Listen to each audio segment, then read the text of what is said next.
he just looked at me, and I don't remember exactly what he said now, but he was just like, if you looked up wasted talent in the dictionary, there'd be a picture of you.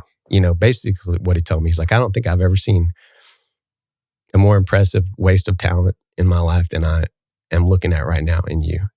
And I remember I had like a cutoff shirt on. I was kind of in good shape. I was working out a lot, but I was just standing there. We were working on a deer feeder or something. And I have a picture of it today, of that day. As a matter of fact, to this day, I have a picture. And I just remember that it always stuck with me. And, I was kind of just like, man, yeah, I am going nowhere fast.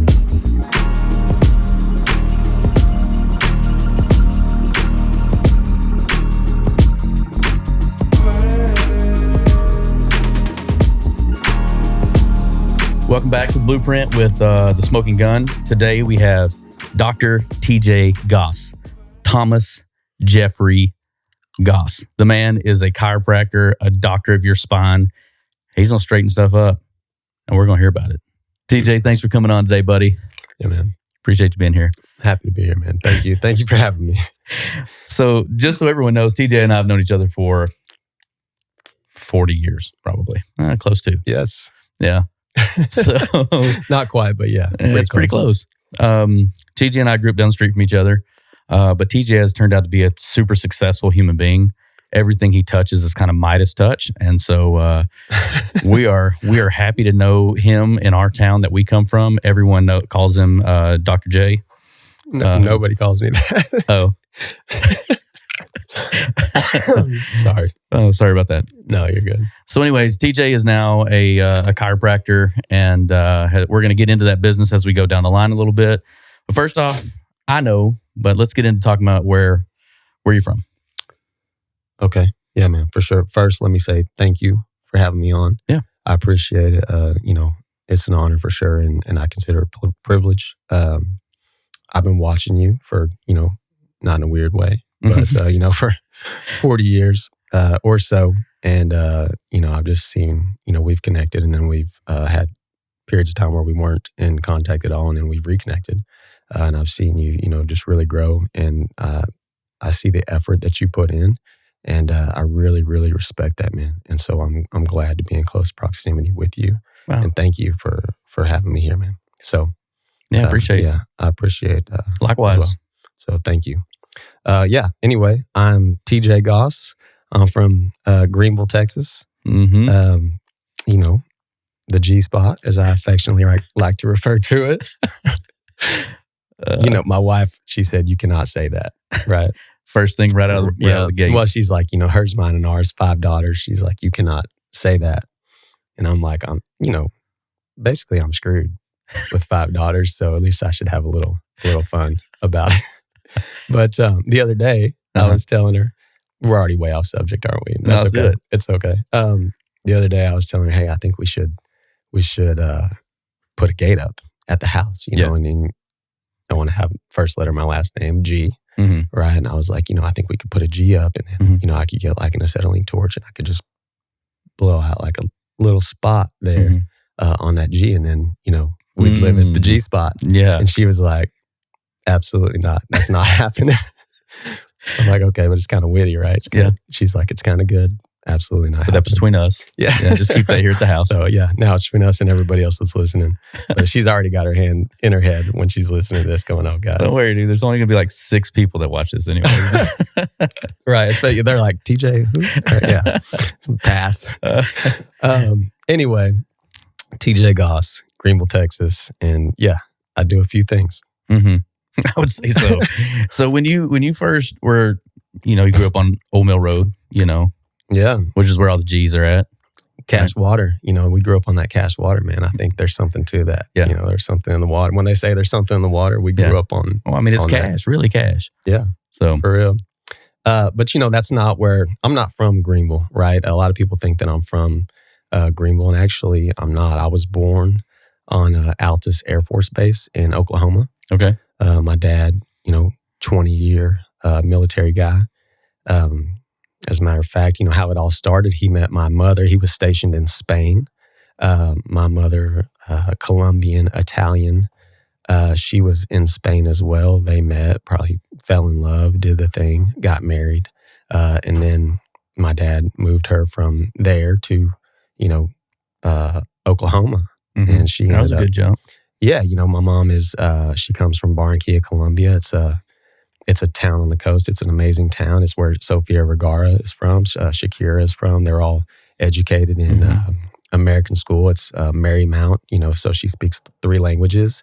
Wow. And she's very, cultured and educated. And yeah, she got, transplanted to, small town, Oklahoma, trailer house, and then my dad got shipped back off to Korea or wherever. And so she had my 2 brothers and, just completely out of her element, living in Oklahoma. So I didn't come along till 10 years later. Mm-hmm. But when I came along, then my dad retired shortly after. And so we moved from Altus, Oklahoma. He got a job with a helicopter outfit in Tampa Bay, Clearwater, Florida. And so we moved down there for, about 6 or 7 years. How old were you when you moved? So I was just born when we moved from Altus. So I don't even remember it at all. He sent me a picture. He went up there not too long ago and sent me a picture of where I was born, but I've never been back there. So, I was probably like 1 when we moved to Tampa, Clearwater. And then we lived there for the first, 6, 7 years of my life. I was in 2nd grade when we moved to Greenville. But it was a great time. I have great memories of Florida, and I have not great memories of Florida. But it was just part of what it was for us. I think my parents didn't mind moving. My dad had been traveling, in the military. My mom obviously was traveling, doing what she was doing, and so it wasn't a big deal for them to pick up and move. But did you guys ever kill a gator while you're down there? So didn't kill any gators, man. But I do, I have some good memories. And my brothers used to scare the shit out of me. Learning to ski in the ocean, and there's dolphins out there. That's cool. And, it's cool. But when you're 5, and your brothers are 8 and 10 years older than you. They told you they're sharks. Exactly.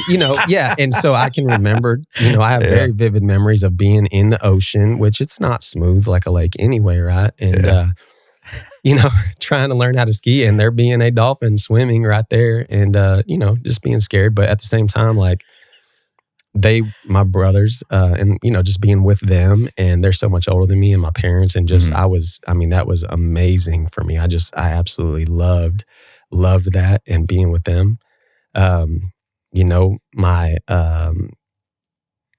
We probably would have continued to live there, but things happen. My oldest brother, he was a wrestler, a good wrestler. We come from a big wrestling family in Oklahoma. Anyway, when we moved to Florida, he was wrestling. I think that he was probably like in high school, obviously, at that time, because he was wrestling varsity. And so what was cool is they had, I wrestled with them. So I trained with them. And then they would have like, at tournaments, you would go and you would wrestle like on the side with like other coaches' kids and stuff like that. So some great memories from that. I can tell you one memory that sticks with me my entire life. I remember one tournament I wrestled, and I rolled through I probably wrestled like 5 people at that tournament, and just rolled through 4 of them. Couldn't tell you what any of them looked like. Couldn't tell you any of their names. But I can absolutely tell you one of their names. And it was the guy that absolutely just whooped my ass. And I think we remember traumatic stuff, right? Yeah. And, I still remember his name, Scott Thacker. Have you looked him up? No, never. But I'm certain that he has absolutely no idea who I was, doesn't remember me, except that he's one of the 1,000 of people that he rolled through. And his, I don't know if he continued to wrestle or not, but I was just probably a, notch on the belt of dudes that he just smoked, And so... Yeah, we looked up Scott Thatcher a minute ago. I just looked him up. He's paraplegic, so we wondered how he beat you so bad. Right, exactly. That's funny that there was a kid that I always remember my family talking about that had lost a leg, and he wrestled, and he was absolutely just really a badass. But yes, I've used that as motivation throughout the course of my entire life, just to try to, work harder because, there's always somebody out there there's always another shark in the tank, right? That is better than you, that can roll you. And so if you start to think that you're good, just wait a little while, and along will come Skylar's somebody. coming. Exactly. That's an awesome name, right? Skythacker. If you happen to listen to this guy, shout out. No idea who I am, but still coming for you though. Yeah, right. No, probably that's why I've always worked out. Didn't want none then. Probably don't want none now, right? But anyway, let me tell you.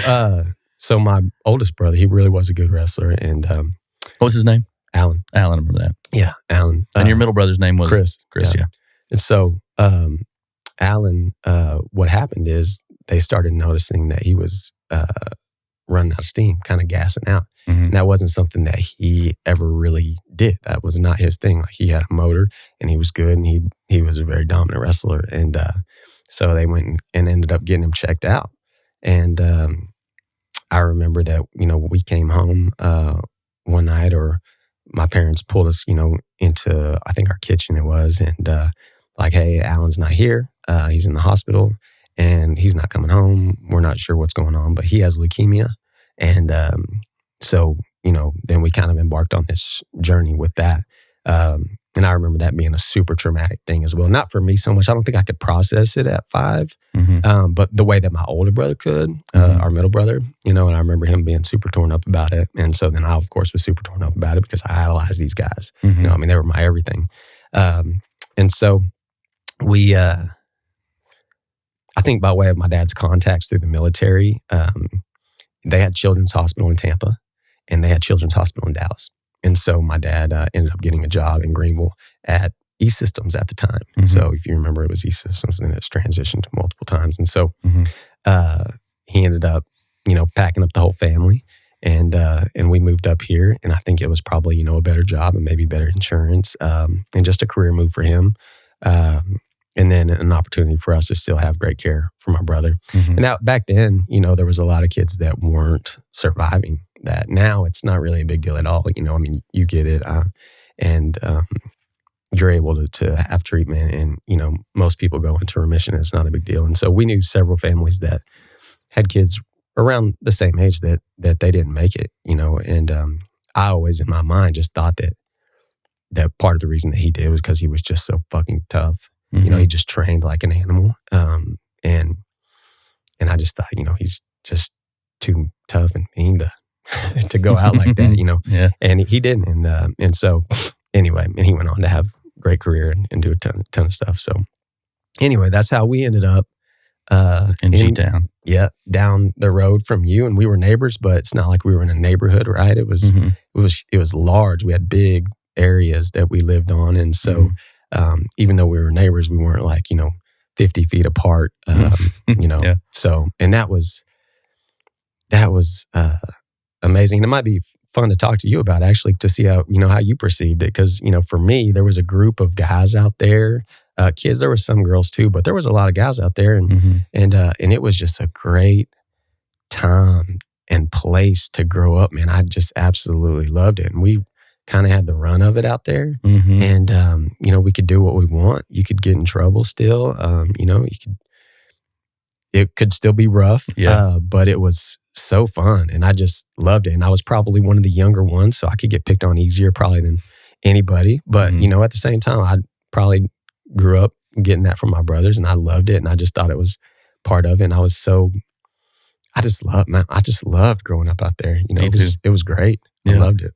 Yeah, I mean, there was, everyone had between 3 and 5 acres of house, which for people in the city, they don't really know what that really means, but it's a substantial amount of land, right? You can go out in the backyard and pee where you want and do what you want, and not worried about somebody hearing you or seeing you or doing anything like that. So I could see you guys from where you were at, right? But I couldn't yell, and you could hear me, right, if I yelled as loud as I wanted. So, I really love. I mean, and you guys were only 4 or 5 houses down from where we were. So yeah, exactly. But at the end of the day, we shared a lot of things. Like the path from my house to your house was much shorter than if we took the road to get there. We had little trails and stuff, and what we cut across the guy who never wanted to cut across his land. We kept doing it anyways. Right, yeah. But We won't mention his name.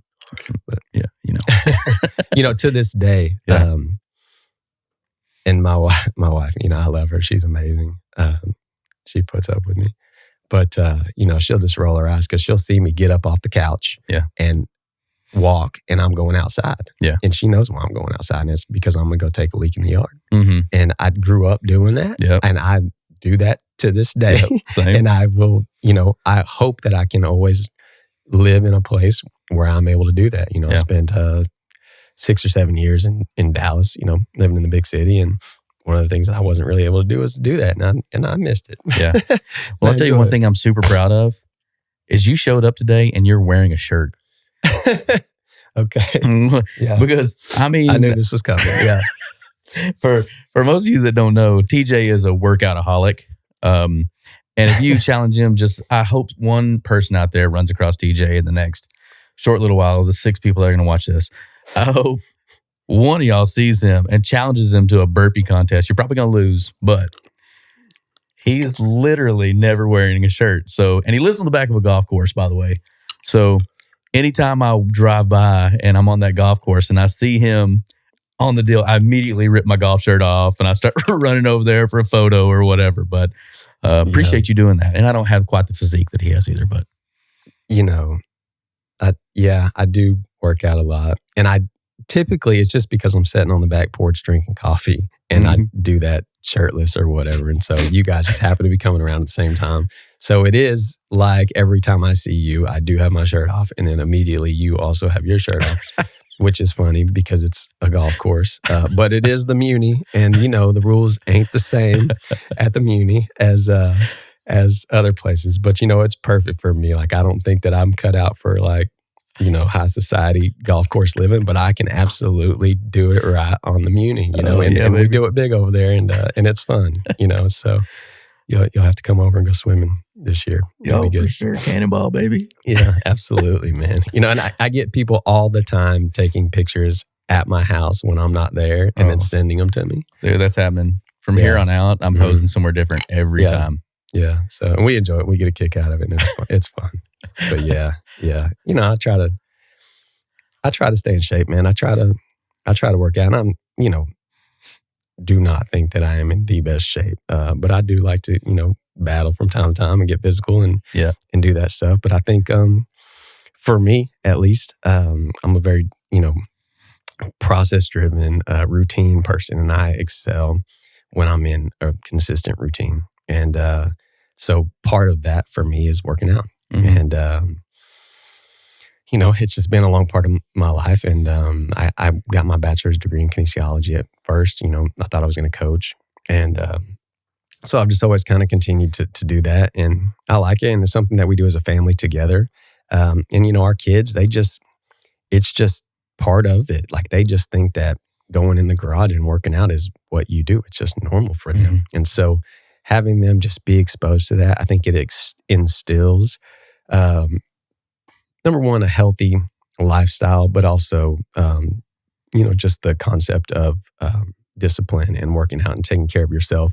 And then that can bleed into other areas of your life as well. And so I don't go too deep with them on that. But, for me, if my body's not in shape, then how can I expect to excel in other areas of life as well? And so, how can I expect to have a fantastic marriage or, be present, with my creator or, be present in business or anything. So for me, it all stems from my body and from working out, man.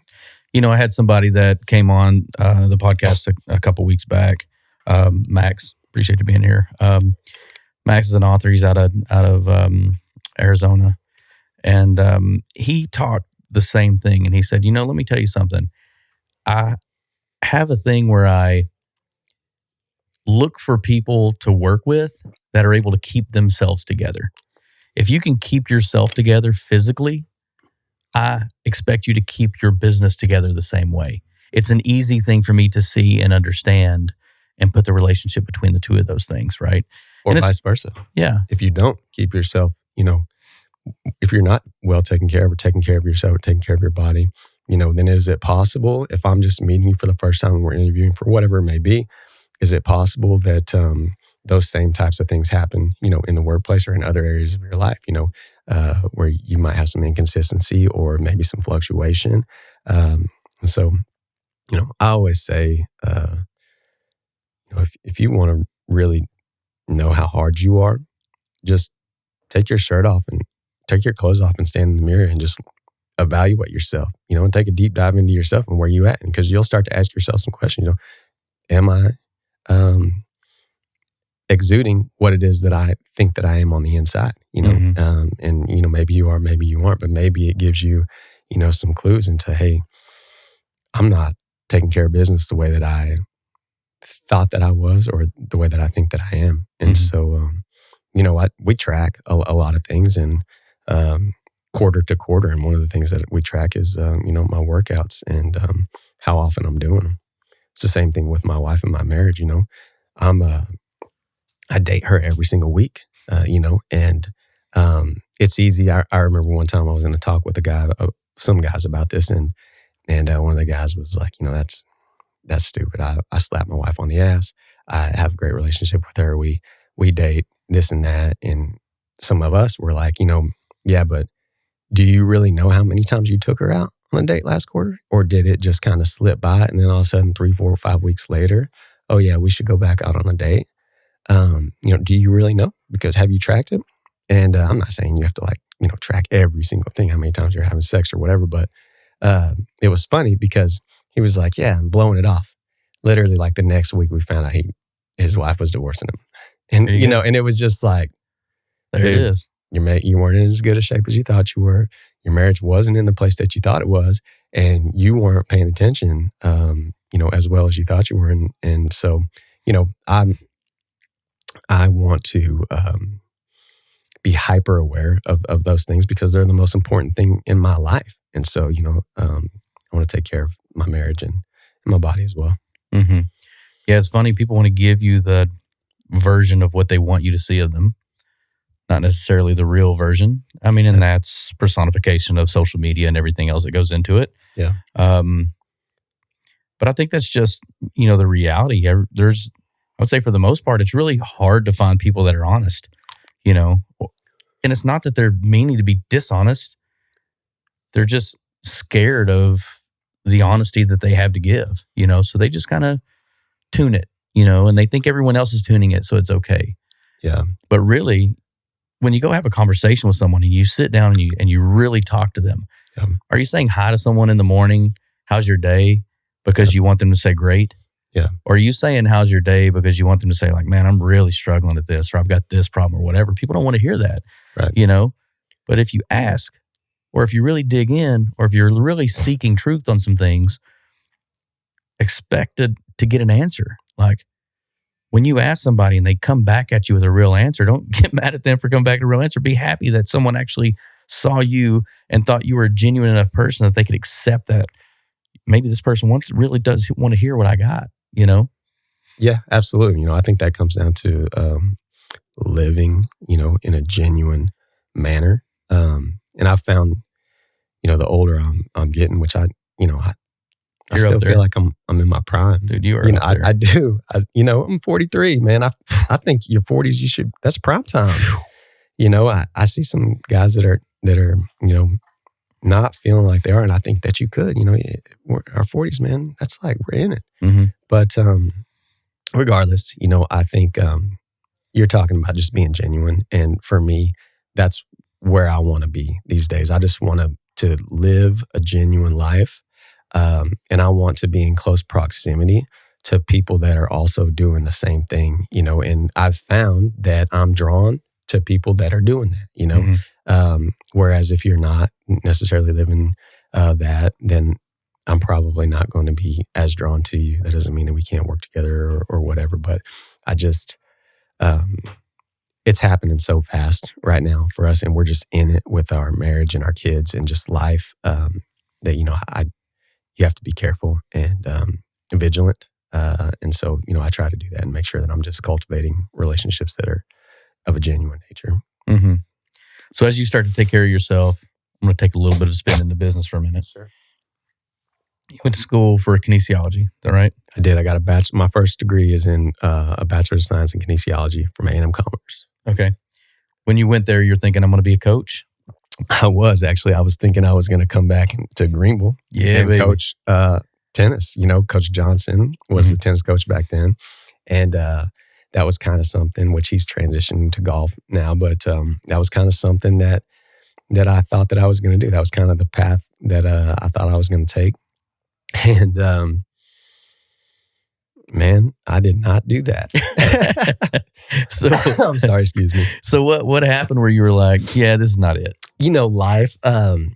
Life throws you curveballs, right? Like, or you think you're on a certain path, and then all of a sudden life turns, and it goes 90 degrees, right? Mm-hmm. And that happened for me. I was on one kind of path in one direction, and then graduating college, I kind of just life took a 90-degree turn for me, and I just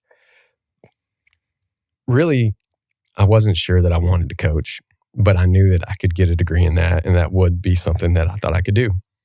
And so I ended up not coaching, and I kind of ended up just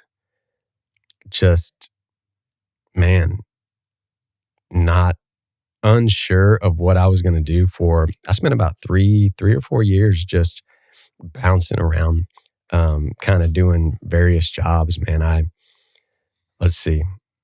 Right after college, I did a very, very short stint at Abercrombie in that management program. Well, I could see that. Yeah. You wore all the clothes, didn't you? I had some clothes. All of it. Yeah, it was, again, short stint. But let's get into that before you get to that. This is going to be amazing. It was a good experience, and I realized that I do not want to do retail. Yeah. Did they ask you to model for them? No. Let's be honest about this.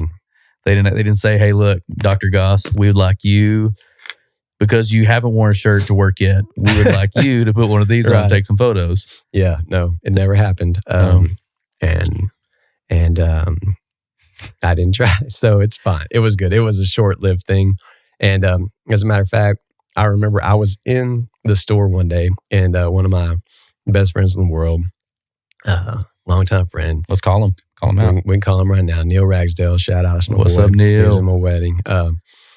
He calls me up and says, "Hey, we're going on our own. We're opening our own plumbing company, and we need one more guy." And all through college, I had been plumbing, and I roughed with his brother, and so I'm like, "Oh man, I already graduated. I'm done plumbing or whatever." He's like, "Come on, what are you making? This and that. You can ride with us in the truck. It'll be good, dude. Come on." And I'm like, "Okay, let's do it." So, helped them, 4 brothers, myself, and Tommy Boyer was our backhoe guy. And we got that thing started off the ground, and we just busted ass, man. And, you're in the plumbing world, and so what it is. And back then, I was roughing, and we were doing 2 a day. And a lot of times, not all the time, but, for the guys, which there may be a lot of guys that grew up in Greenville that were plumbing, that they'll know exactly what we're talking about. But we busted ass, man, for a year and a half or so. And then I think it just kind of, they got really good going, and they were growing. And, for me, it was just kind of like a step on the path of, I was not sure what I was doing, but I just knew that I wasn't going to continue necessarily to do that. I'm very thankful to work with them, and so proud of what they've done. But then I think I went and managed a restaurant and a nightclub for a while. Let's talk about what that was. That was here, actually. And if you've ever seen Roadhouse, and I haven't seen the new one, but the old one, it was literally like that, because it was in the middle of the lake. And so it was a restaurant and bar with a nightclub attached to it, and it was a country and western nightclub. But what you had, it was at a marina. So what you had was dudes, and girls that have been on the lake all day, drinking, hanging out, having a good time. They're coming in off the lake to the restaurant and bar, and then you've got the nightclub filling up with cowboys, because it's country and western bar. So you got a lot of boots and jeans, and just tempers flaring all the time. And it was like Roadhouse. It was great. I was managing, And I had a couple of my buddies from A&M Commerce, some SIGs that were football players. And so, we were, at that time in our life, we were in our early 20s and, raging. And it was perfect for us. It was exactly what we needed. And we got to, get into some interesting situations several times. And we really had a good time. It was fun. It was crazy. It was wild. And did you ever end up in a fight? Yes. Stand up? Well, I'm sure, right? Yes. But just wear some guy out? No. Oh, and then just stand up and holler, "Are you not entertained?" to the crowd? All right, I'll tell you one story. All right, hit me.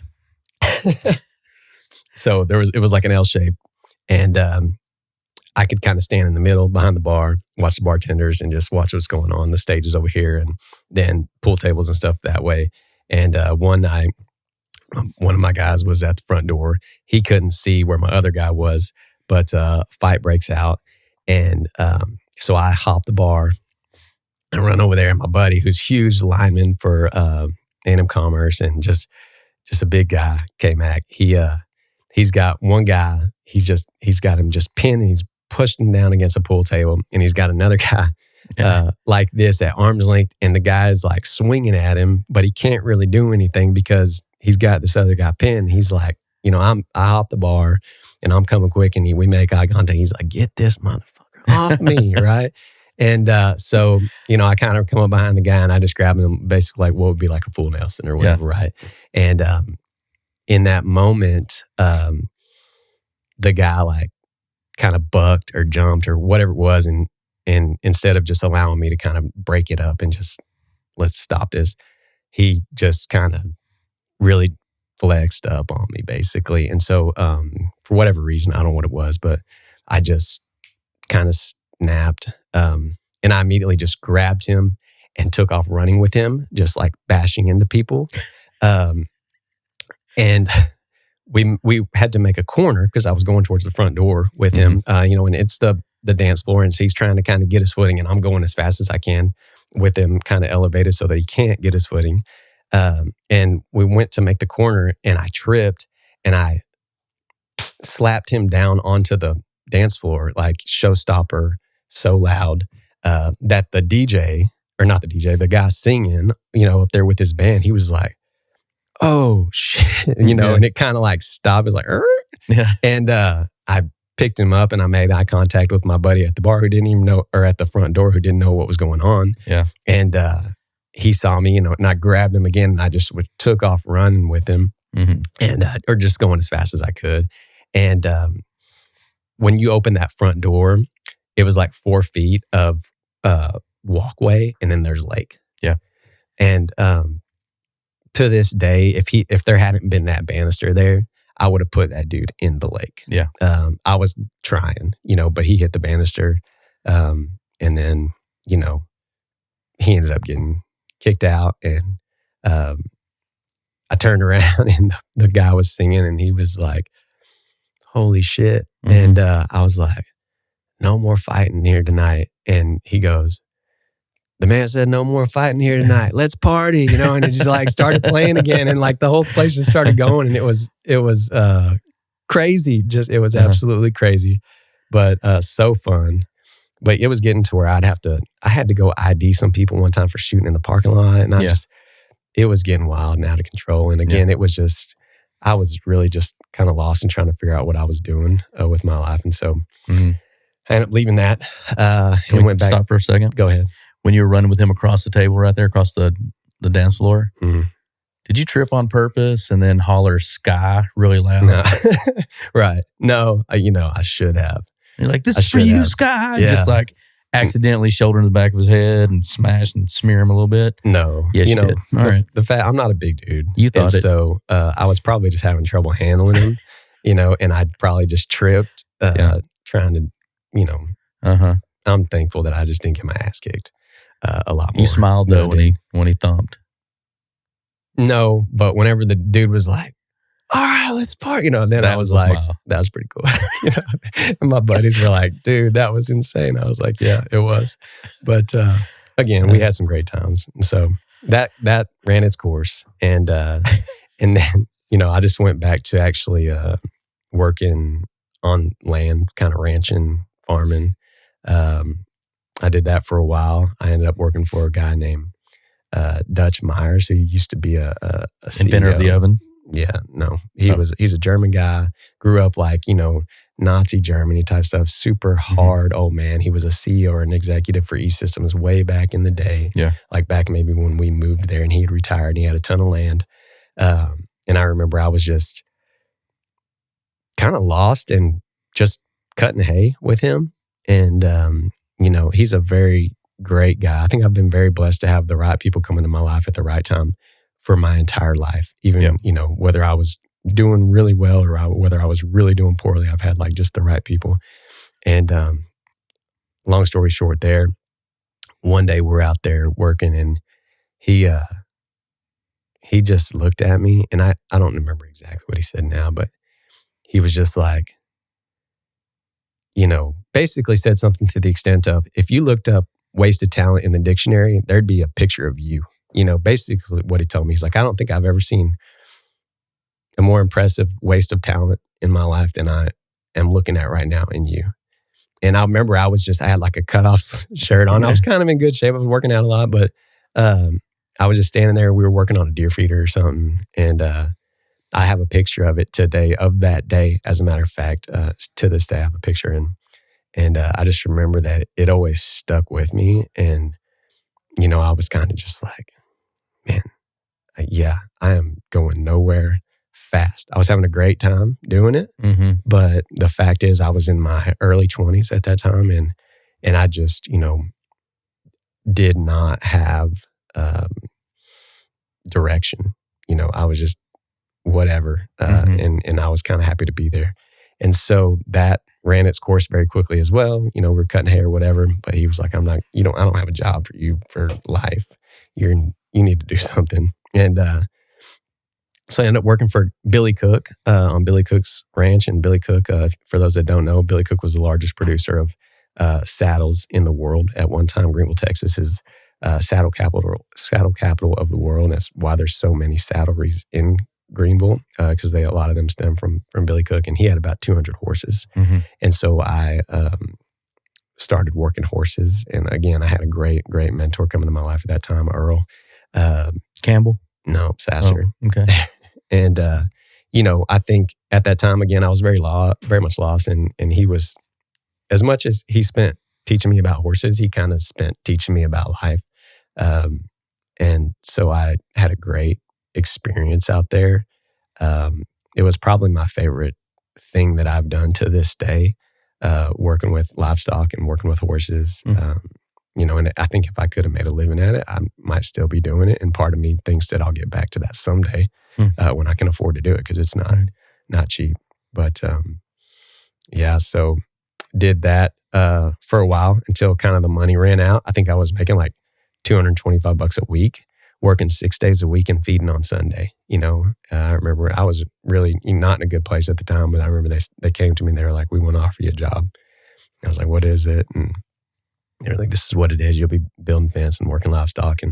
And so I accepted it.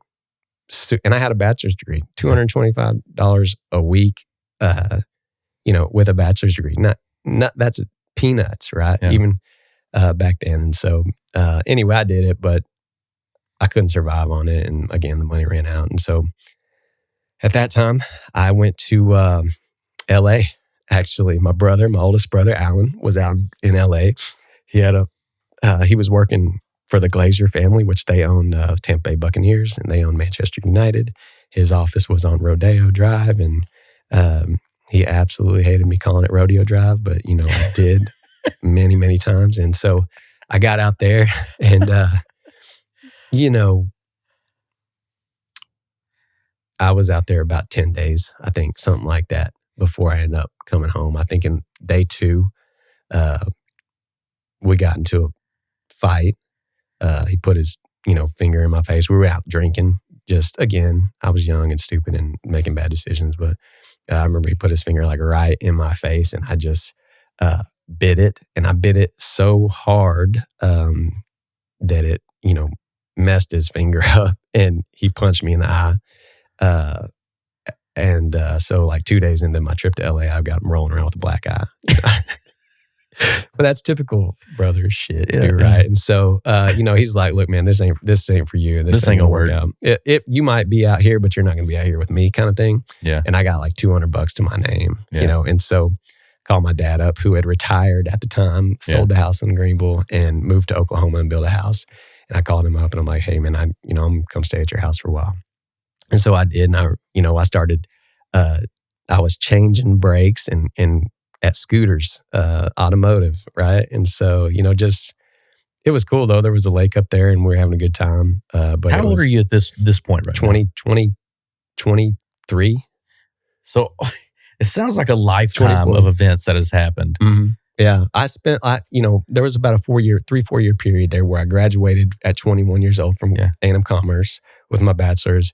And then I started chiropractic school when I was 26. So that 5-year period was just full throttle. Insane. Yeah. It really was. Looking back on it, it was, but I'm one of those people that you can tell me, don't do this because of X, Y, Z, and I can probably absorb some of that. But if I experience it, then I can absorb it so much better. And so, I was changing brakes, hanging out, not doing a lot. But one of the things that I had done whenever I was in my brother's office on Rodeo Drive, and it was cool, man, because they had like Cadillac Williams stuff everywhere, and he gave me all this Tampa Bay Buccaneers gear. And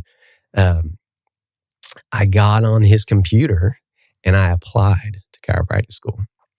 Why?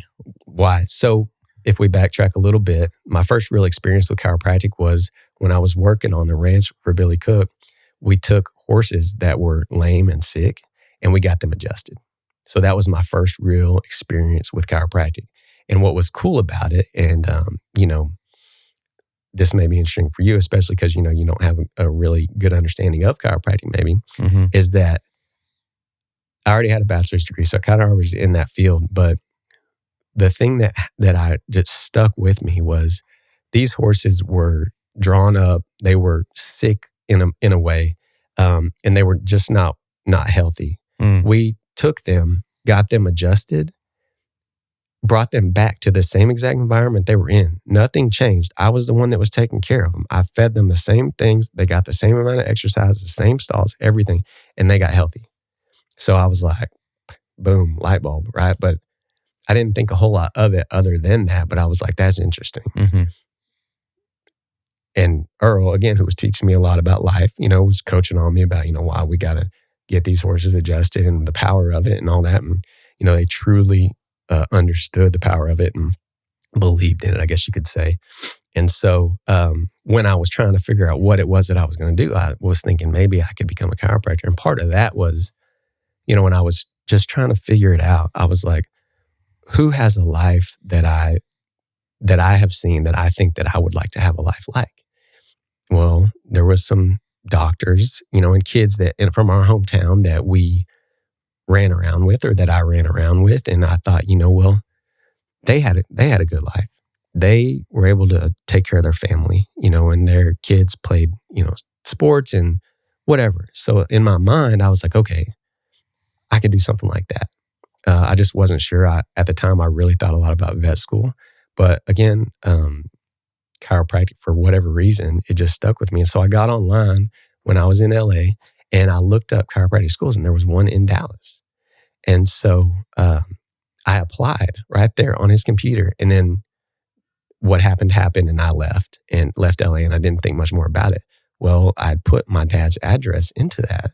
And so I'm there, I don't remember how long it was, maybe a month, maybe longer. But in the mail comes like this letter of conditional acceptance.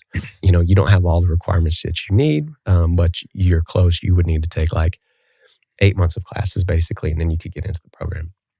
And so I was like, what I'm doing is not working. I need to do something. I've never really committed to anything in my life, and I need to commit to something. It was just very inconsistent. And so I talked with my dad, and we were like, okay. And he was like, okay, if you think you want to do this, I'll help move you down. And so we moved we moved all my stuff down to Valley Ranch a few weeks later. And then I started into, that prereq classes that I needed to take. And then, went through the entire program. And that's how I actually ended up being a chiropractor. Here's something really, really interesting though. And this is why, we say chiropractic, you don't find chiropractic, it finds you. But so I get to chiropractic school and I'm like, okay, this is not what I thought it was going to be. This is a bunch of ex-athletes is really what it was. It was, like traditional medical school, I think it's probably more intellectuals. Mm-hmm. Whereas there it was like, okay, this dude, and they had found chiropractic because they got injured and then they were treated and then they ended up going into a career whenever probably they didn't make it to the pros or whatever it was, right? Because that is a very small percentage. So you have to do something. So anyway, I'm there and like the first few days, they're like, the president of chiropractic school, Parker, is a guy named Fabrizio Mancini. And he happens to be Colombian. And he's from Barranquilla, Colombia. I'm like, Mancini. My mother's last name is Carcerelli. She's Italian, Colombian Italian. He is also Colombian Italian. So I call my mom up and I'm like, hey mom, there's this guy that's the president of our school. And apparently he's like the most well-known chiropractor in the world. And he's from Barranquilla, Colombia. And his name's Fabrizio Mancini. And she goes, what? Mancini? Oh my God. Those are our people that I know those people. I went to school with Mancini. She said, hold on, and whatever, I'll call you back. And so she calls some people. And then the next day I have an email from the president of the school. TJ, this is Fabrizio Mancini. Your mother is, friend of our family, and I would like to take you to lunch. So within the first week of me being there, I'm rolling in his Mercedes, top down, and I'm driving, and he takes me to this Colombian restaurant, and we just hit it off. And from that moment, he just kind of took me under his wing and just kind of put me right here. And I ended up traveling with them internationally even throughout my time there. I became a tour guide. But you still have a black eye this time? No. Right. This is weeks and months probably later. Right. So yeah, I'm 26 at that point. Yeah. And so anyway, again, the right person shows up at the right time. And he did. And he was huge in chiropractic and he became a mentor for me.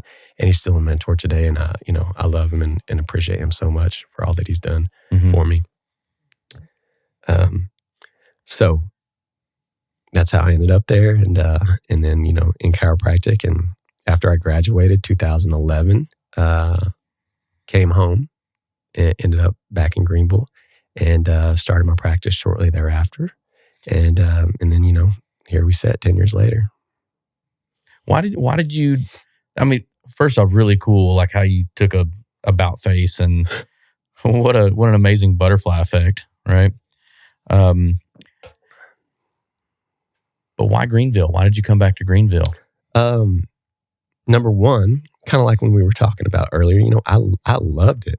I loved growing up there, man. It's a great city.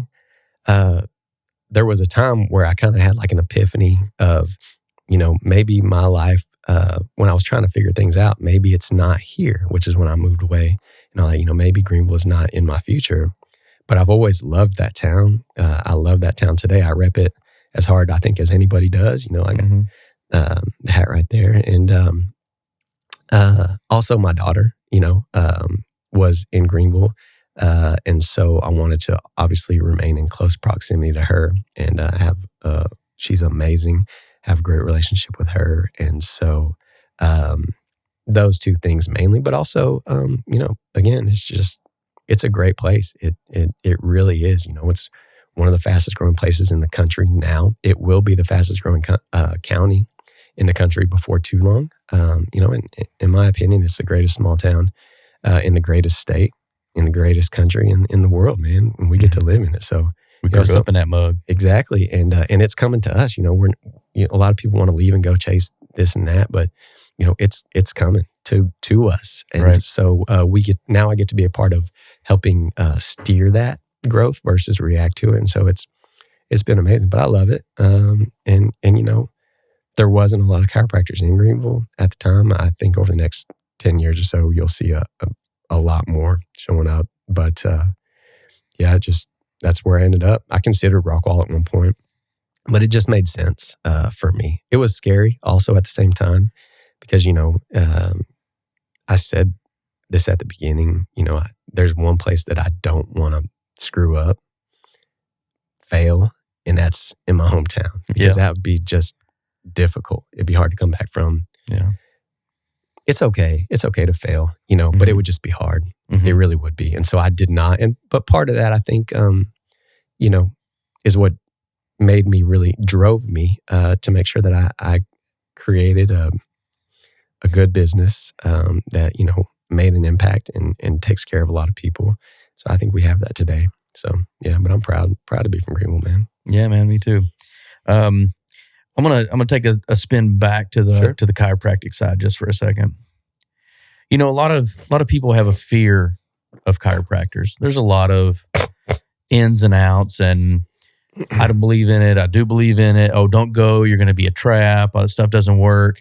You said that you saw this happen in animals the very first time. Like, there were things that you were in the same environment, the same food. You were taking care of them. You had no desire. They had no want for a chiropractor to work, right? They had the horses.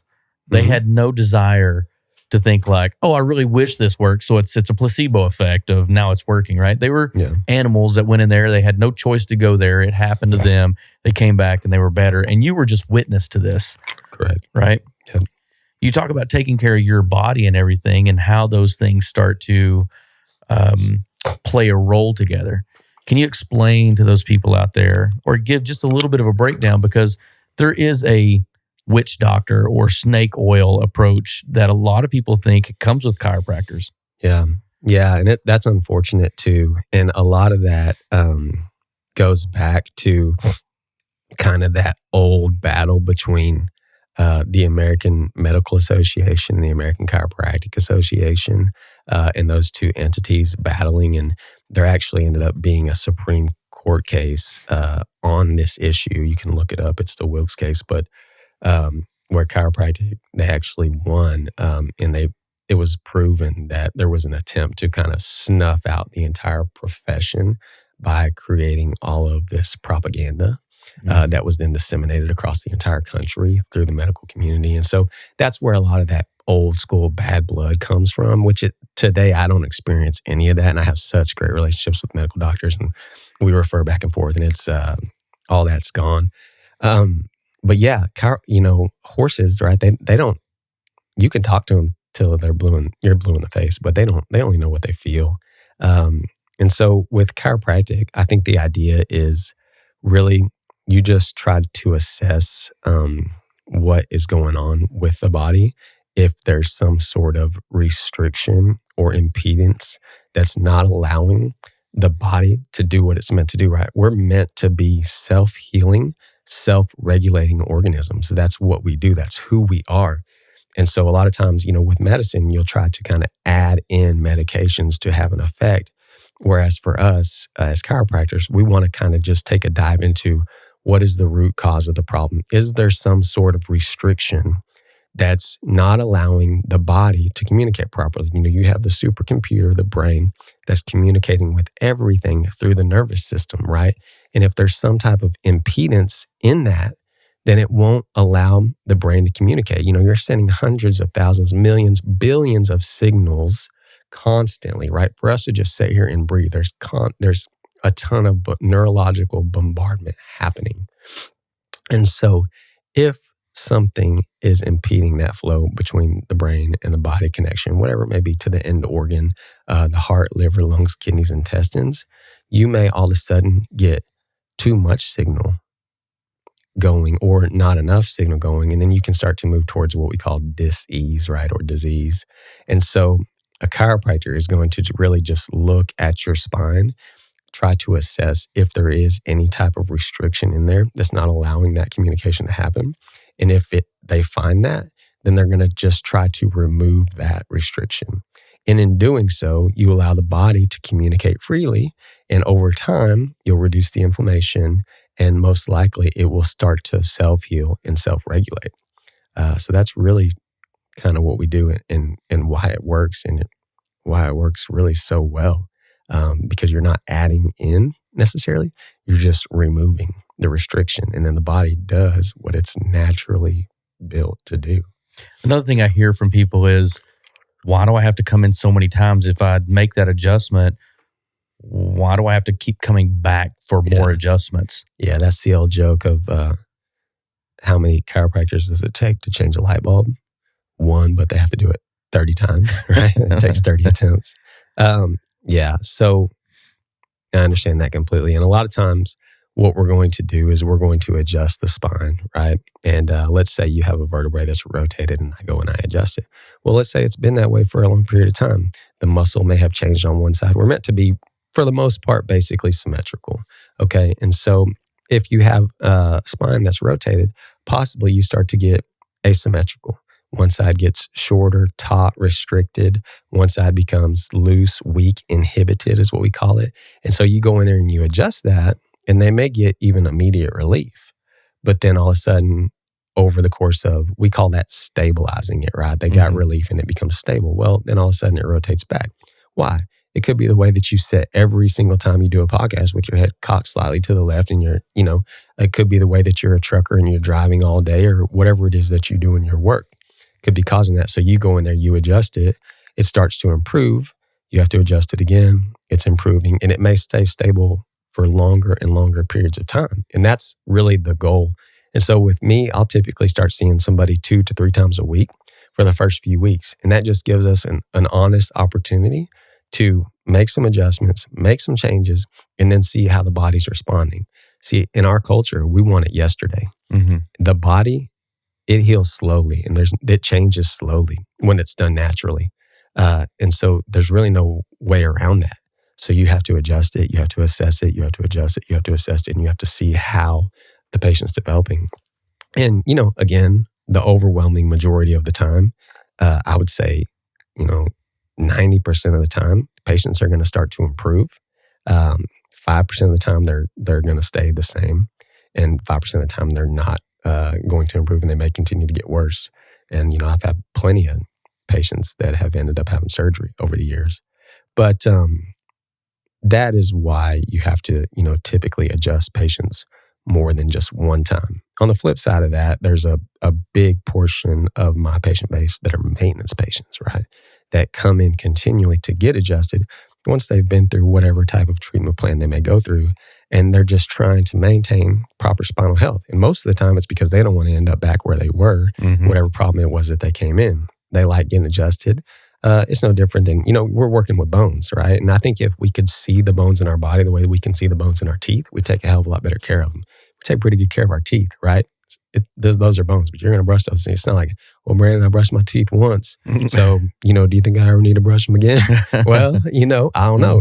Do you want cavities? Do you want your teeth to fall out? Maybe you should take good care of them. So, anyway, we have a big maintenance portion of our practice, and that's those are fun to treat and easy as well, and they get it, and so it just makes it easy all the way around. But they try to maintain proper spinal health. You rarely get patients come in that are like, I'm healthy and I'm trying to get more healthy. There's a small percentage that do, and usually those are athletes, and they're trying to go from here to here. But most of the people that I see are patients who are, just hardworking, God-fearing, American. I'm trying to just get back to work so that I can take care of my family, because I can't pick up my daughter.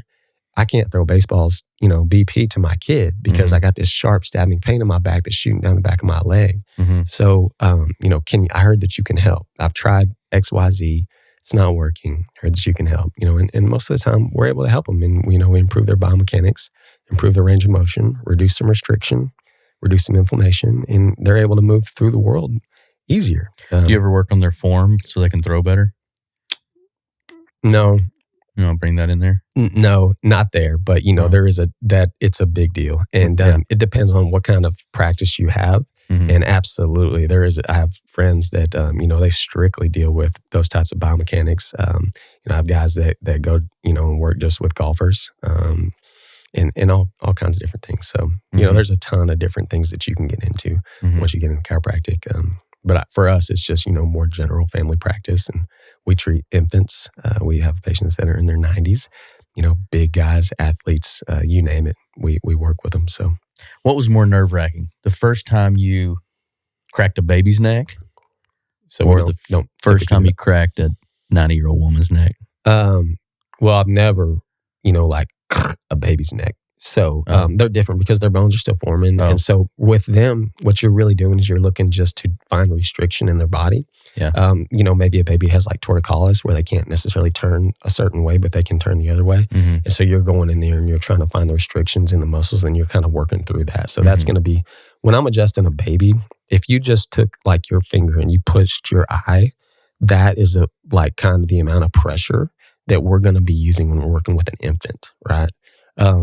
And then, you know, if I get somebody like you on the table, I'm going to, you know, bring the heat, right? So, you know, and I try to when you're in there, you know, just for some of that stuff that you did to me when we were little. But, you know, it varies based on who's in front of you. With a 98-year-old woman, you know, you're going to use a lot more gentle pressure, and the chances that she has arthritic change and osteoarthritis and things like that are much greater in her. So we're going to shoot some x-rays and we're going to see what's going on, and then just take a really gentle approach. I always tell young chiropractors or chiropractors that I'm working with, you know, you can always do more. It's very difficult to take it back once you've done too much. Yeah. And so, you know, gentle approach is the way to go. We have time. It's not a sprint. And so that typically seems to work. But have you ever dimmed the lights and put on some music when you do these adjustments? Or yeah, it goes back to the old joke. You know, just put your clothes over there next to mine, and then we'll get started, right? Yeah, no, but you know, in seriousness, I was just talking about this earlier today. I was training with a guy, and you know, I was saying that we were training jiu-jitsu, and I was like, you could probably do this with your eyes closed. Better, you know, and the fact is sometimes I feel like I could adjust, be even more present with the patient in the dark or with my eyes closed, because it's such a feel thing with a patient that you don't necessarily need like a ton of light, but we keep the lights on, and it ain't that kind of place, you know what I'm saying? So on social media, which we need to work on your social media approach, because you'd be non-existent. It's going to be great. But I see these people that wrap these towels around these people's neck and then do this. I mean, you've adjusted me many times, and you're always like, Brandon, you're super fat. Like, I need you to. Never said that. Oh. But you wrap, you've never done this towel trick, right? I have a patient that was in the office yesterday that did that too. Really? Yeah. He's a mechanic. He works with, you've probably seen him on TV and stuff. But Trump. he, do what? It wasn't Trump. No. But he's a big guy. Okay. And I'll put it on him, and he absolutely loves it. You know, what's the purpose? It's a decompressive distraction that will clear, you know, even down into your lumbar spine from time to time. And there's some guys that just are, you know, so jammed up and compressed down in there. Yeah. And what happens is you get pressure on those nerves. Those discs start to bulge out and put pressure on those nerves. Yeah. And it just becomes really uncomfortable. You just feel really, really bound up. And sometimes that decompressive force is what just creates that release that feels really, really good. And so, I've got a handful of patients. Some of that stuff that you see is more for dramatic effect and views. You can accomplish the same thing without going to those links. But again, if I was trying to get a lot of views, then I would, you know, play it up a little bit. But you don't necessarily need to do all that. But I do have a towel that I do use on a few people from time to time. Is that very similar to the table that you've put me on to stretch my neck out? So that's spinal decompression, and that's going to be like your more slow, smooth, kind of decompressive force, which creates a vacuum. Really, really good to rehab bulging and herniated discs, which have to be done in a very slow, methodical manner because it's just very thick, fibrous tissue. It's actually called the annulus fibrosus, the outside of it. Yeah. And as it loses hydration, that what that's called is desiccation, just basically drying and cracking. The best way I could explain that is if you've seen like somebody's heel that's kind of get dried and cracked. That's what a disc will start to look like when it starts to dry and crack and lose hydration. And so in order to rehydrate a disc, you have to create a vacuum. And when you create that vacuum-like effect, it can pull hydration back in there, and we can try to plump those discs back up and create space. It depends on how bad the disc is degenerated and deteriorated. If it gets so bad, there's just not much left to rehab. So everybody's different with that, but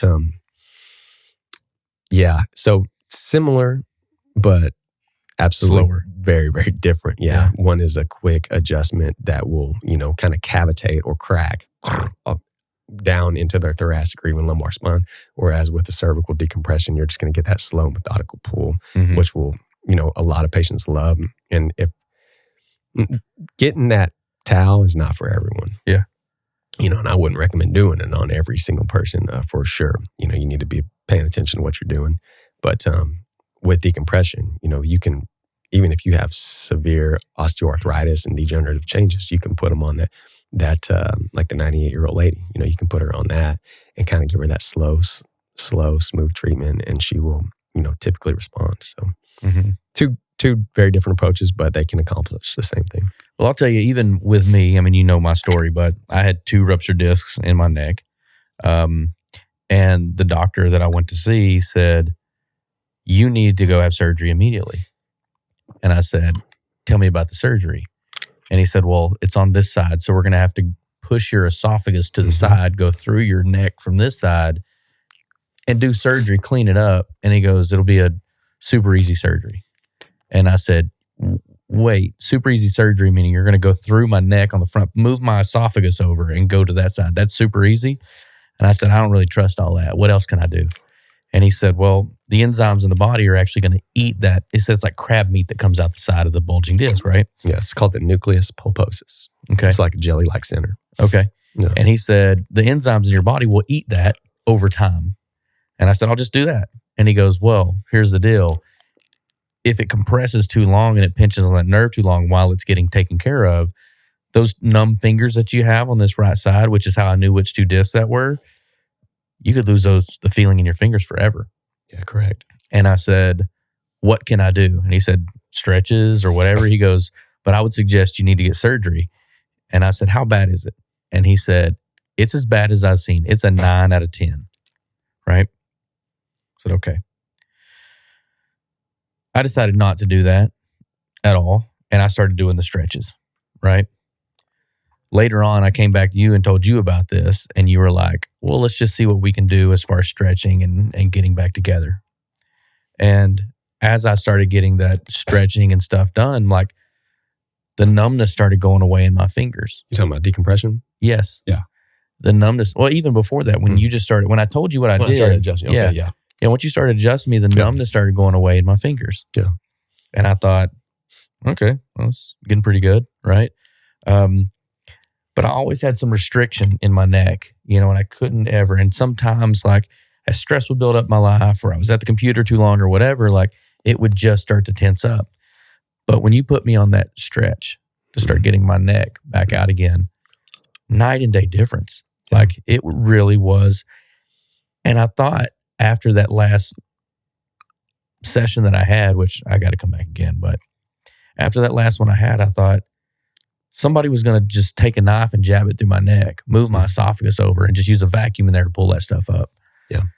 When my body truly, like you said earlier, just has naturally healed itself, a massive difference in approach. One person was like, I'll just cut it out. And the other person was like, give me some time and we'll stretch your neck and do some things to make sure that you have fluid in there, or you have the ability for those nerves not to get completely pinched off until your body naturally takes care of itself. Yeah, and the problem is it's possible that throughout that process, the other side effects of the deterioration, degeneration, then you end up with bigger problems, when the body's not able to completely take care of it, especially if you're not doing something to rehab it. And then you end up, with worse, you end up with chronic radiculopathy or loss of strength, that you're never able to get back. Yeah. when a disc starts to dehydrate, which the most common is going to be in your low back, L4, L5, L5S1. And then from there, it goes to here. And I think the reason it goes to C5, C6 is because, number one, if you're ever in any type of whiplash type trauma, that's where the energy dissipates. Number two, we all sit here or here, whatever it is, just because of today's society and, how we operate and technology. There's never going to be a shortage of people coming through the door because they're on the computers or whatever. But when a disc starts to dehydrate, desiccate, what happens is it starts to lose its structural integrity. And so everything's nice and tight and plump and all stuck in there, and it's wrapped with fascia and musculature and vasculature and all these things, ligaments and tendons. And so if a disc starts to lose its hydration, well, that structural integrity is gone. And then it starts to allow those vertebrae to shift because that disc has lost that structural integrity. And so when they can start to shift out of position, then that can create problems, And the easy fix, depending on how bad it is, right? Again, it goes back to our society and what we want. We want it yesterday. I don't want to go through 4 days a week for 5 weeks of spinal decompression, 1 hour at a time, and be in your office for 20 hours, TJ. I just want this shit fixed yesterday. Then you should probably do surgery. For me, if I was having surgery on my neck because my deterioration or degeneration was so bad, I would still absolutely be doing spinal decompression. And I've had patients that have gone on to have surgery, but I always tell them, like, look, Brandon, this is a marathon. Your surgery, it's like running a marathon. And you want to go run a marathon cold, or you want to train for the marathon? What do you want to do? And in my opinion, it's much smarter to rehab everything that you can as much as you possibly can before you go run that marathon or have that surgery. Once you fuse vertebrae, typically it's a 3-level fusion. You'll get a plate with 2 screws, 2 screws, and 2 screws. And they have to do that because they have to stabilize that area, right? So if you do that, it's just much safer, I think, and creates much more longevity for the spine. Because once you fuse a spine, it's not moving unless it gets hit by a bat or a car or some type of major traumatic event, right? It's there and that's it and it's done. So now all you really can do is work with what's above and below. And what we see long term is that the disc above or below, because it's having to work more to create lateral flexion or extension or whatever it is, rotation, it will start to wear out quicker. And so I think if you're going to have some type of spinal fusion or surgery like that, then you really need to be proactive in your approach post-surgery to make sure that you don't end up having to have another level fuse, because that disc is working harder and it's just a shock absorber, man, and it wears out over time. So there's some things that you can do to really create longevity for your spine. I always say that decompression unit, man, it's like a little time machine for your back. It really is. Yeah, I'm definitely going to go back and get a few more of those. But also saw this on social media. Okay. All right. I saw somebody laying on the table face down, and they were adjusting their coccyx tailbone. There's a technique called Logan Basic. Go ahead. And they were really getting up in there, up in the booty hole area. And what's happening there? Like what's going on where somebody needs to get up in there and go, like, you know what? Let me crack this thing. So you see that right there, that tip of the tailbone? Yeah. That's called your coccyx. Yeah. And it can. I call it. I'm a doctor on sacrum TV. And coccyx. But if you fall really hard, for example, you could possibly break that. Okay. It could shift. It could move. The whole triangular piece, the sacrum, it could actually literally shift out of position. Millimeters is enough to create a big problem. Yeah. And so there's a technique, and we were exposed to it in school. We don't employ that technique in my office. We don't go there. We don't go there. What if it saves lives? I'll probably refer. I don't have a problem referring, man. But so it is, and it's basically an internal adjustment that you have to do. But if you just look at it, right, if you think about it, like you could probably hook that thing and shift it. Yeah. And so again, it's a technique, and it's a very, very valid technique that absolutely can have a positive effect on a patient. Yeah. We just we don't do it. Is that But I can get you with somebody who does if you're really interested. If you feel like you how need close a to the costume danger adjustment. zone is that when you got to pop that? I mean, it's close enough to the danger zone that we don't do that at my office. But I guess next time you come in, I'm not doing it. I don't want it. I could start getting into it if you good. want to. I just thought, I'll try anything once. I thought as I'm doing this podcast with him, I'm bringing up all the nonsense I've seen so far. Absolutely. And there's plenty of it. You got to have thick skin if you're going to be a chiropractor, man. Yeah. So, definitely. Because What's the worst one you've seen? Worst what? What's the worst adjustment you've seen is there any other we'll refer you adjustments out there? No, that's pretty much it. There's a couple others, but I just try to stay out of or away from the danger areas. In today's world, I don't. But, you mean like lawsuits and things areas. like that. Yeah. My lane that I stay in is so full that I can just stay there. Yeah. And I have great relationships with other chiropractors and medical doctors and surgeons, and I have no problem referring. We have a fantastic practice. We have what I refer to as a holy grail practice, and I want to keep it that way. Yeah. And so, I have absolutely no problem referring out. Yeah, but there's not a whole lot of other ones that I steer away from. Other than that, one, just because it's a lawsuit waiting to happen. It's just it's. You could use the term invasive in a way.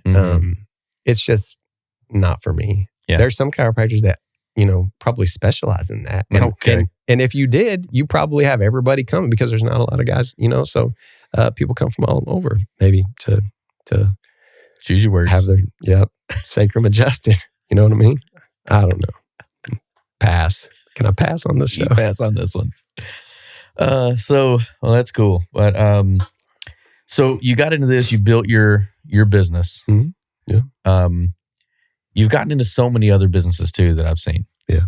Everything in Greenville, we call it Greenville for everybody who doesn't know. Greenville is Greenville or G-Town. G-Spot. G-Spot. You've got another, everything says Goss on it as I go through town. There's so many like a subsidiary of Goss. It's everywhere. No. Tell me when you decided to start spreading your wings in the business. I think that I've been an entrepreneur at heart from the get-go. Anybody that knows me my whole life and knows, me coming up, they know that I've been willing to start and try and do different things. And I want to create. I love to create, and I love to do that. And so, it's always just been in the back of my mind. My wife says you have $1 million idea every day, right? But that's, it's easy to have ideas. Implementation is what matters. This. And so, I always have constantly ideas. Just listening to your podcast, I was like, oh my gosh, the Blueprint, like Brandon should write a book like for his kids that, things that I would want. This is about life and business. It's like Brandon should write a book about, the blueprint for life, stuff that I wish that I would have known when I was coming up, beforehand. It's like that's a book right there, man. You Let's do that. You know what I'm saying? There it is. I don't know. It just pops in my head. So that stuff is just going on constantly for me. And I feel like, I'm blessed because we have such a huge patient base and it's a small town. So, everybody, and things seem to always just kind of be coming at me. And people are always also trying to collaborate and create. And so I just feel like things continually flow my way. And the older I get, the more experience I get, the more kind of choosy and picky I want to be. But yeah, there's never been a time in my life that I wasn't, thinking entrepreneurial. I don't know how to say that word, but entrepreneurially. So yeah, just always pushing. Yeah, but there's not everything in town that says my name necessarily. There's really not anything that says my name anymore because my business doesn't even have my name on it anymore. It's actually on the door. Okay. It's on the front door. Yeah.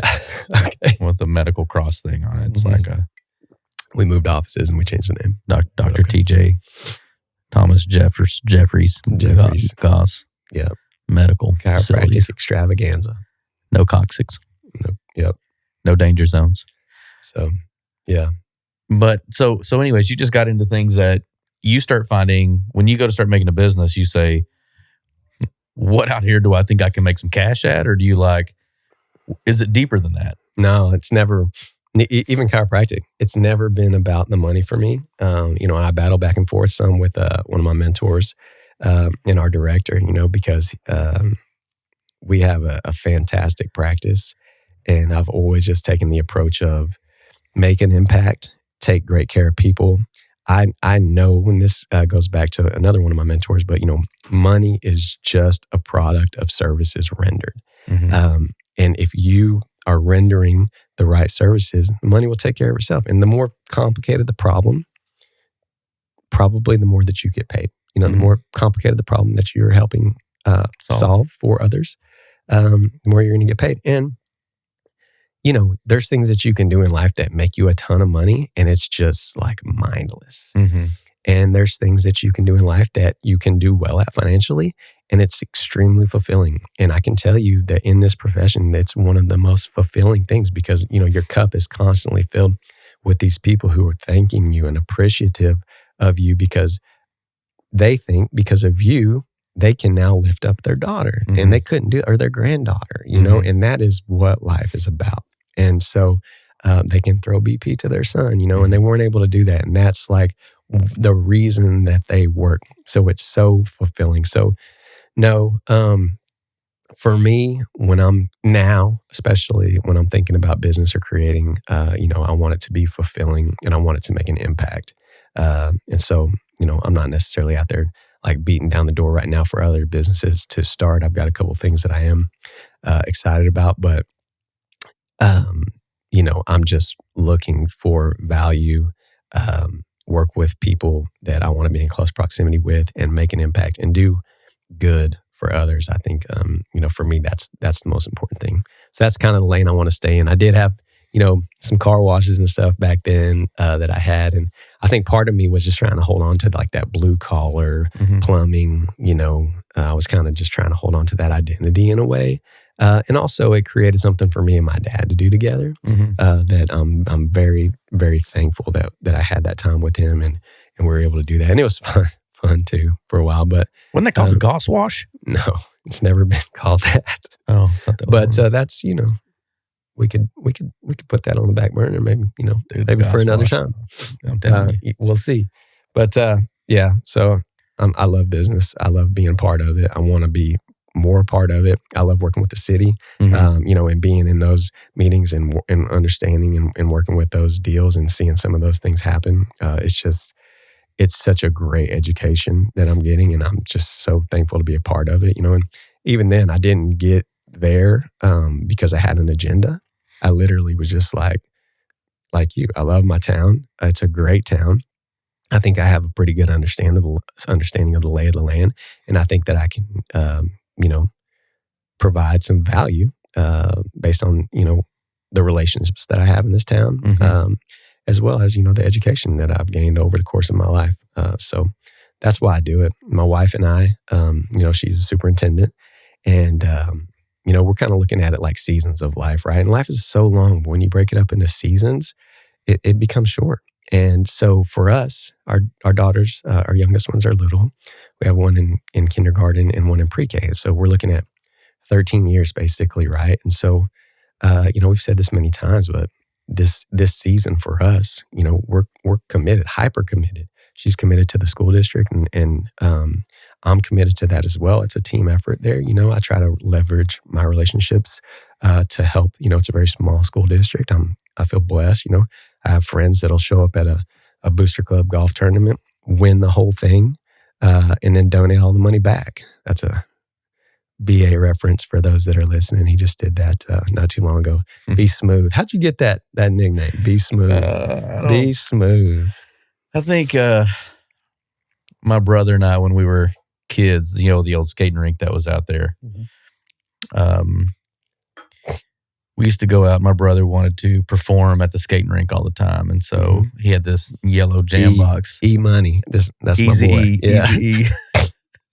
So my brother's name is Eric, and he always called himself Easy E because we were always heavy into rap and hip hop in general. And so he gave me the name Be Smooth. And I don't know why. He's like, you're just going to be Smooth. Don't worry about it. I said, you were. okay. Yeah. So that hung on until I was probably in 10th or 11th grade. Just a few people would call me that. Not very many people at all, but just a few people would call me that. And I've noticed every once in a blue moon, it'll pop out, as I get older. But it's pretty funny. My brother gave me that when we used to go break dance in the middle of the skating rink when they'd need a performance. Yeah. Throw out our cardboard and our parachute pants and go to work, baby. I did that many, many times. Friday Night Live. Mm-hmm. But anyway, what do you do now for hobbies? Like, what do you do for fun now? Well, so my dad and I were into street rods, muscle cars. So I've got a muscle car that I like to work on, and then obviously playing golf when I can. I'm working out. I'm doing triathlons. I did 6 triathlons this year. I'm undecided whether or not I'm going to commit to that again next year. So, living that healthy lifestyle and training a lot. And then I spend a lot of my time working with the city, and that's where a lot of my time goes as well when I'm not in the office. And then when I'm not doing that stuff, I'm with my family. And that's, for me, absolutely number one. Man, I love it. I love being with them. I mean, don't get me wrong. You got a 5-year-old and a 6-year-old, and sometimes you just want but, because they will test you in every single way possible. You know this, you've been through this, and your kids, grown, and you guys are great. Your kids are great. Your wife is amazing. So we kind of have 2 deals. We have 2 girls that are older, one in the middle, and then 2 that are young. And so, we're just in it with them right now, and they take so much time. But we take them, we work out with them, we play golf with them. We just try to really enjoy, because my wife and I were a little bit older, but we've kind of been through it, right? And so now we recognize how precious this time is and how fast it goes. And she's so much more patient than I am. But she'll remind me of that, and that this won't last that long, and it's a very short season, and they change so rapidly. And so we are really trying to get the most out of it that we can. Yeah. So that's where I'm at. And sometimes I feel like I don't have a lot of hobbies, but the day is full, it's packed, and and a lot of it is trying to give back. When I leave here, I'll go straight to pick up one of them, and then we'll go to senior night, and I'll try to support the school and be there. I love supporting the school district. It's a small school district, but it's a great school district, and she's all the time. I'll be like, hey, thanks. And I'll be like, for what? She'll be like, well, you sponsored a goat for, whatever. She's like, hey, we need to fill a spot on the scoreboard. Appreciate it. And I'm like, absolutely. And I love to be in a position where I can do that and write those checks and and give back. And again, leverage some relationships that I have that I've created. So it's definitely a team effort, but family, ultimately us with our daughters is our biggest thing right now. Yeah. And, as we get older, as we start to go through this, you recognize that. I have conversations with the people around me sometimes to say, think of where you're at right now and your perspective on life. I can promise you in 6 months to a few years, some life event's going to come and it's going to completely wipe off everything that you thought was important at this moment. Right. And it will just completely change. Yeah. And then you go 10 more and another season comes and you find out that the things that you thought were very, very important again change dramatically. Yeah. Right. But that's just a part of it as we go through. Speaking of hobbies, I know that, we played golf and with you guys, I really appreciated, what you guys invited us out there for that thing. We had a good time. I wish I had asked the rest of my team before I donated all that back, because I just had to walk back immediately and was like, Yeah, it was spontaneous. Sorry about that, but Yeah, but they all of them were like 100%. I didn't see them say it, but I know they thought, "Happy to do it, BA. Happy to do it." Yes, exactly. I was like, "Appreciate you, boys." Yeah, Jeremy was in on it from the get, but the other two was kind of sprung on them. So, but we do play golf together quite often, and so we have a group that we play with sometimes, and Hunt County Summer Series, baby. Oh, that HCSS. one too. That's a really good one. I love that one. And then they have like the red and blue teams that play every year, and so Ryder Cup. The Ryder Cup thing. Yeah. Mm-hmm. I just remember there was one guy on the deal who kind of puts it all together. And he asked me one time if I wanted Who is Phil Weiss, Weiss. Two S's. He plays with us? I think so. You said his name's Philip? Philip Co. It's not ringing a bell. Well, down the line, he's done some stuff put some stuff together for you guys. And so I remember him asking me one time, he said, "Hey, we're going to draft you on the team." And I said, "Well, who else is on the team?" And he's like, "Oh, well, we win every year." And I said, "Well, then I want to be on the other team." Mm-hmm. And he goes, "Well, why do you want to be on the other team?" And I said, "Well, if you guys win every year, I want to go on the team that's losing." Yeah, of course. And we won that year, of course. Yeah. He wasn't on that team. And he wasn't. I was. You were on that team. So we won. And every year we celebrate by putting up the picture of the team that won on the Facebook profile page. Philip. Yeah, I know what you're talking about now because he always, every single time that his team wins, he within 24 hours updates the picture of himself with the team. Right. And him usually holding the trophy. Yeah. Now, it's all coming back to me. Yeah. And then if the other team wins that he's not on, that picture never makes it up. As a matter of fact, I think we've won the last 2 years in a row, and that picture hasn't changed. Isn't that weird? 2 years. Isn't that weird? Yeah. Huh. Something to that. Yeah, that was cool. I remember. I think we need to have a committee meeting about that. Let's see if we can get some pressure online about that one coming out or whatever. See if we can bring that to the city council. Speaking of city council, aren't you on the city council? I am. Yeah, place 2. Place 2, city council. So you went from biting your brother's finger off. Right, exactly. To donations, a doctor, and on the city council. I am, yeah. Repping my hood is what your employee, August, and I were talking about earlier because he's young and he said that they still say that sometimes. You rep your hood. I think that is so great. I joke about the golf stuff or whatever, but I think it's really cool that a lot of us have this like really unique tie of knowing each other for a long time. And yeah, it's great. I'm super proud of you for sticking it out. The guy, you need to reach out if he's still around and tell him thank you for giving you the chin check on the ultimate waste of talent. Yeah, for sure. He is. Because this is my thing. I've always thought you were a cool guy, intelligent, had things going for you, a little wild and edgy. As you got older. But you to me are the ultimate like comeback story. Like I don't know too many people that it's not like you went off the rail with drugs or whatever, but it's just like from somebody who was wandering to somebody who completely has everything in the palm of their hand. Like I am super proud of you for that. Thank you. And I just want you to know, like, highly impressed with the direction you've taken, how far you've taken this, how you seem to manage everything around you.